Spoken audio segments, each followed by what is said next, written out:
वर्णों का उच्चारण स्थान कई कंपटीशन एग्ज़ाम में पूछे जाते हैं, विशेषकर 10वीं के हिंदी एग्ज़ाम में भी पूछा जाता है।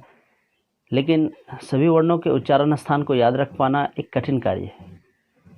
इस वीडियो के ज़रिए हम कुछ ट्रिक सीखेंगे जिससे कि वर्ण का केवल उच्चारण करके यानी सिर्फ बोल करके हम पता लगा सकते हैं कि इसका उच्चारण स्थान क्या है, ताकि हमें सभी वर्णों को रटकर याद करने की ज़रूरत ना पड़े। तो चलिए शुरू करते हैं। सबसे पहले हम लेंगे दंत को। ये उच्चारण स्थान मुख्य रूप से 5 प्रकार के होते हैं। हमने इसके क्रम को थोड़ा उल्टा किया है समझने की दृष्टि से। तो सबसे पहले हम दंत को लेते हैं। उच्चारण स्थान दंत, दंत यानी दांत। इसमें होता क्या है कि आप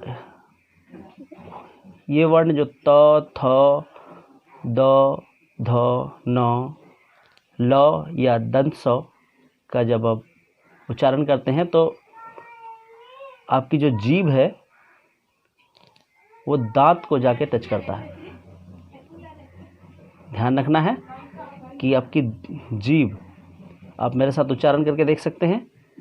त, थ, द, ध, न, ल और दंत स। जब इन वर्णों को आप बोलते हैं तो आपकी जीभ जो है वो दांत को जाकर के टच करती है। तो ऐसे वर्ण जिसमें जीभ आपके दांत को जाकर के टच कर रहे हों, वो वर्ण क्या कहलाएंगे? उसके उच्चारण स्थान क्या होंगे उन वर्णों के? दंत। और ये जो आप अक्सर बचपन से पढ़ते हुए आ रहे हैं, ये दंत स, ये दंत स इसको इसीलिए ही कहा जाता है क्योंकि इसका उच्चारण स्थान क्या है? दंत है। तो सिर्फ बोल करके आप कभी भी, अगर आपका एग्जाम में भी आता है तो सिर्फ आप बोल करके ही पता लगा सकते हैं कि इसका उच्चारण स्थान कहाँ है। दूसरे नंबर में हमने लिया है ओष्ठ को। ओष्ठ के माने होता है होंठ।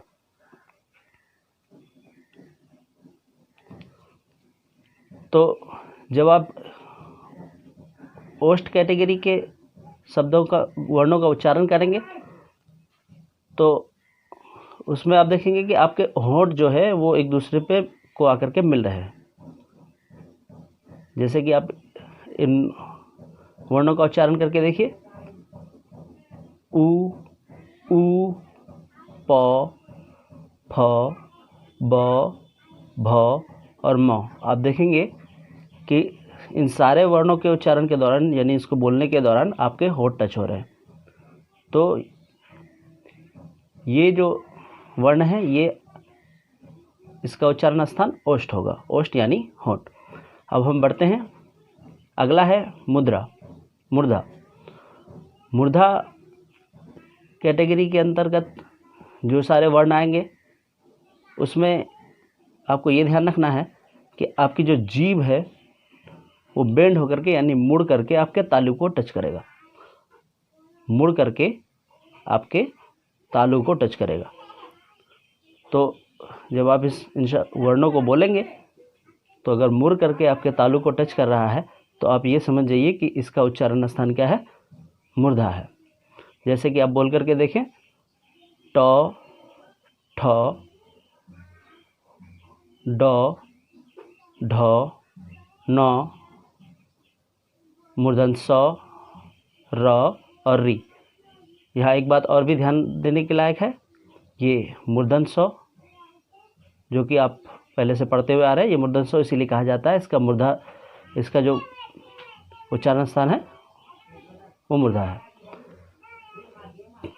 तो मूर्धा वाले वर्णों को आपको याद रखने के लिए सिर्फ आपको रटना नहीं है, जिस समय भी आपको प्रश्न पूछा जाएगा आप उच्चारण करेंगे तो आपको पता चल जाएगा ये जो जीभ है ये बेंड होकर के जा करके आपके तालु को टच करेगी। तो इससे आप पता लगा सकते हैं कि ये मूर्धा के वर्ण है। आगे बढ़ते हैं। चौथे नंबर पे हमने लिया है ताल्व को। ताल्व यानी कि तालु। मूर्धा यानी, पहले मूर्धा को समझ लें। मूर्धा मुंह के लिए इस्तेमाल होता है। उसके बाद ताल्व, ताल्व यानी तालु। तालव्य के जो वर्ण हैं इसमें भी आपका जीभ जो है वो तालु को टच करेगा, लेकिन फ़र्क इतना होगा कि ये जाके सीधे तालु को टच करेगा। यहाँ मुर्धा के शब्दों में आपका जीभ बेंड यानी घूम करके जाकर के टेढ़ा होकर के आपको तालु को टच कर रहा था, वहीं पे जो तालव्य के वर्ण होंगे उसमें आपकी जो जीभ है वो तालु को सीधे जाकर के टच करेगा। तो इसको भी आप बोल करके देखें तालव्य के वर्णों को। च, छ, ज, झ, या, य, तालव्य श, हर्षई, दुर्गई, ई। तो जब इनका आप उच्चारण करेंगे तो आपकी जो जीभ है वो तालु को सीधे जाकर के टच करेगा। तो आप इससे पता लगा लेंगे कि ये तालव्य के वर्ण हैं। और यहाँ पे भी आपको एक चीज़ ध्यान रखनी है, ये जो आप तालव्य श पढ़ते आ रहे थे तो इसके तालव्य श होने के पीछे यही कारण है, क्योंकि ये इसका उच्चारण स्थान तालु है। और लास्ट में हमने लिया है कंठ को। कंठ के बाने, जिसको कि हम लोग हलक भी कह सकते हैं, यानी गले से आवाज़ निकलेगी। इसमें आपके ज़बान का, जीभ का कोई रोल नहीं होगा, ये आवाज़ सीधे गले से निकलेगी। तो आप जब इसको बोलेंगे, जैसे कि आप बोलते हैं क, ख, ग, घ, अंग, ह, अ, आ, जब आप इन शब्दों वर्णों को बोल रहे हैं तो आप ये महसूस कर रहे हैं कि जीभ जो है कहीं पे टच नहीं हो रहा है, ना ही होंठ टच हो रहे हैं, ये सीधे गले से आवाज़ निकल रही है। तो आप इसको बोल करके ही पता लगा लेंगे कि इसका उच्चारण स्थान जो है वो क्या है। एक बार फिर से हम इसको शॉर्ट में ध्यान रखने की कोशिश करेंगे।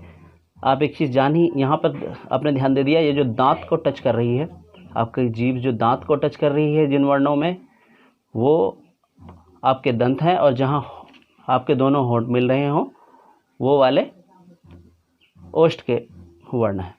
इन दोनों में दोनों ही बिल्कुल अलग लगेगा आपको। और आपको मेनली यहाँ पे ध्यान देना है मूर्धा और तालव्य वर्णों के बीच। यहाँ आप ये ध्यान रखेंगे, जो मूर्धा के वर्ण होंगे उसमें आपका जो जीभ है वो मुड़ करके तालु को टच करेगा, और जो आपके तालव्य के वर्ण होंगे उसमें आपकी जीभ मुड़ेगी नहीं, सीधे जाके आपके तालु को टच करेगी। आपको यहाँ एक ध्यान रखना है। और दूसरी बात ये ध्यान रखनी है कि जब कंठ के वर्णों को आप बोलेंगे तो जीभ या कोई दूसरा आपके मुंह के कोई भी अंग काम नहीं करेंगे, सिर्फ आपका हलक से यानी कंठ से आवाज़ निकलेगी। तो आप किसी भी तरह के कॉम्पिटिशनल एग्ज़ाम में, या ख़ास करके 10वीं के एग्ज़ाम में भी पूछा जाता है, तो अगर इस तरह के प्रश्न जब आपके सामने आते हैं तो आपको इसको रट करके याद रखने की ज़रूरत नहीं। अब बस इन टेक्निकों को ध्यान रखेंगे और इसके आधार पर ये पता लगा लेंगे कि इसका उच्चारण स्थान कहाँ है। अब इसमें कुछ 2-4 चीज़ें और आपको समझानी है। कुछ ऐसे वर्ण हैं जो कि नासिका वर्ण कहलाते हैं। नासिका यानी नाक से बोली जाने वाली, नाक से जिन शब्दों का उच्चारण होता है उन्हें नासिका वर्ण भी कहते हैं। और नासिका वर्णों के अंतर्गत आता है न, उसके बाद आपका म, न। ये वो शब्द हैं जिसको आप बोलने के दौरान आप नाक का प्रयोग करते हैं। इन वर्णों को बोलने के दौरान आप नाक का प्रयोग करते हैं, तो ये नासिका वर्ण कहलाते हैं। तो उम्मीद करते हैं ये वीडियो आपके लिए काम की साबित होगी। ध्यान रहे, आपको वर्णों का उच्चारण स्थान को जानने के लिए इसको रटने की ज़रूरत नहीं है। आप सिर्फ इन टेक्निक्स का ध्यान रखें और आप कहीं पे भी किसी भी एग्ज़ाम में सिर्फ उसको बोल करके पता लगा सकते हैं कि इसका उच्चारण स्थान क्या है।